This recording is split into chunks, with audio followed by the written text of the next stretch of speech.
The mysteries of Elohim, Yahweh, and the nature of God. Imagine this. You're sitting outside on a clear night, staring up at the stars. The vastness of the universe stretches endlessly before you. Each star, a potential sun, a potential world, a potential mystery. And in that moment, you feel small. Like a single grain of sand on an infinite beach. But then the thought strikes you. What if the answers to the biggest questions about life, creation, and the universe are all hidden in plain sight? What if the ancient texts and stories weren't just myths, but encoded messages left for us to decipher? That's where we're heading today. We're diving into one of the most fascinating and mysterious questions of all time. Who is Elohim? Is it one being, many beings, or something else entirely? And how does it connect to Yahweh, Jesus Christ, and the Holy Spirit, and even figures like Lucifer?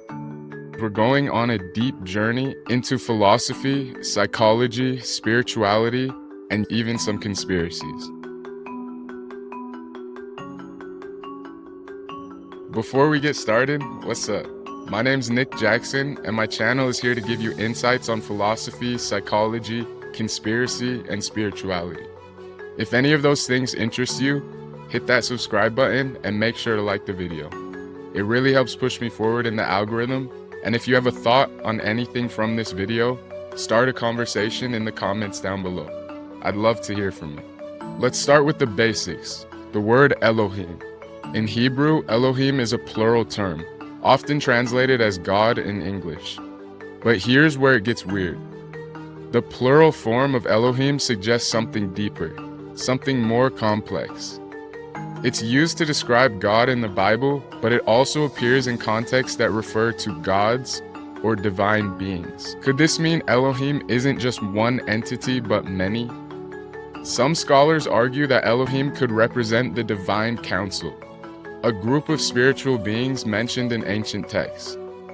Others speculate it might refer to extraterrestrial beings, like the Anunnaki from Sumerian mythology, or the Nephilim mentioned in the book of Genesis.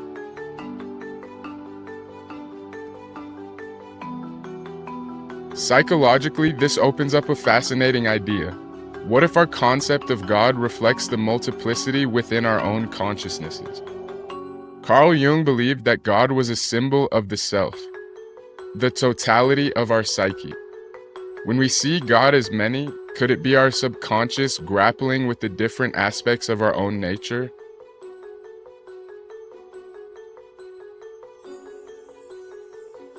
Here's a story, The Blind Men and the Elephant. There's an old Indian parable about 6 blind men trying to describe an elephant. One touches the trunk and says it's like a snake. Another touches the leg and says no, it's like a tree. And so on and so forth with the next man. Each man describes only what he feels, but none see the whole elephant. Could this be how humanity has approached God?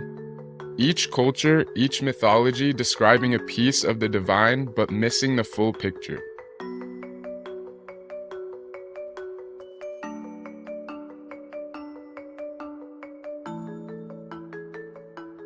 Is Yahweh or God different from Elohim? Here's where things get even more intriguing. In the Bible, Yahweh is often referred to as the personal name of God. But is Yahweh the same as Elohim, or are they different? Some interpretations suggest that Yahweh could be a specific manifestation of Elohim, a singular aspect of the greater whole.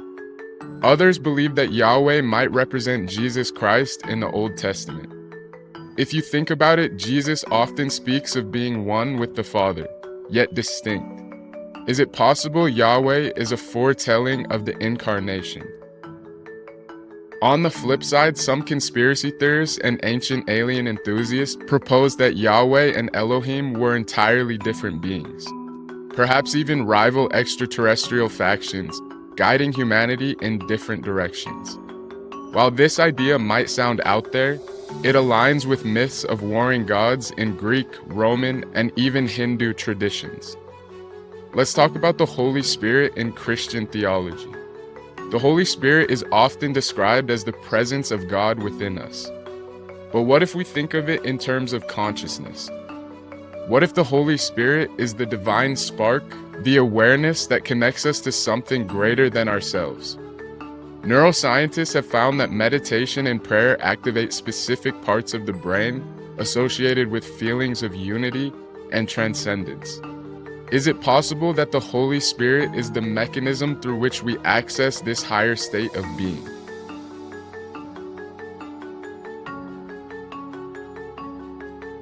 Here's a Greek story of the flame within.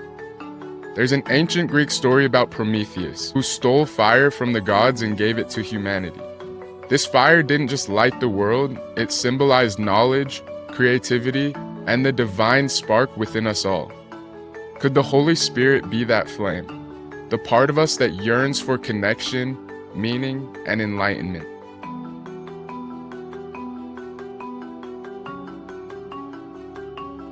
Lucifer, often depicted as the fallen angel, brings us to a complex question.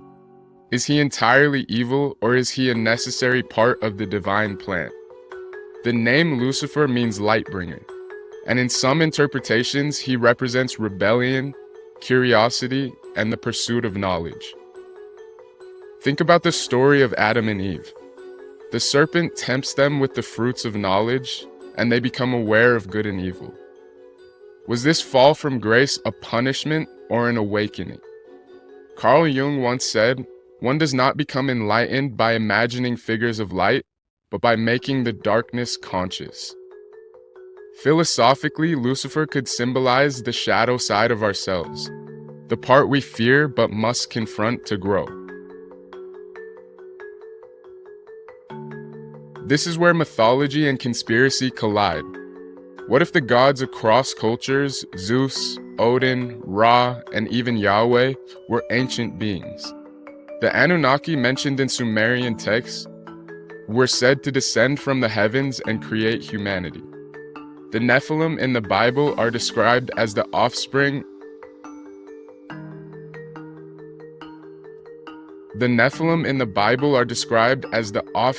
of the sons of God and human women.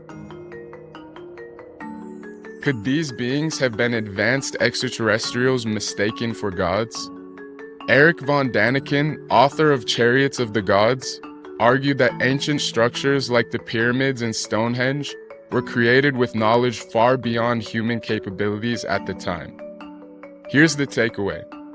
Whether you see Elohim as one god, many gods, or something else entirely, the real power lies in how these ideas shape our understanding of ourselves and the universe.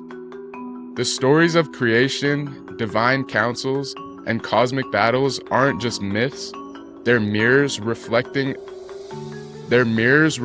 our deepest questions and aspirations. Albert Einstein once said, "The most beautiful thing we can experience is the mysterious." So embrace the mystery, seek answers, but don't fear the unknown. In the search for God, whether within or without, we find ourselves.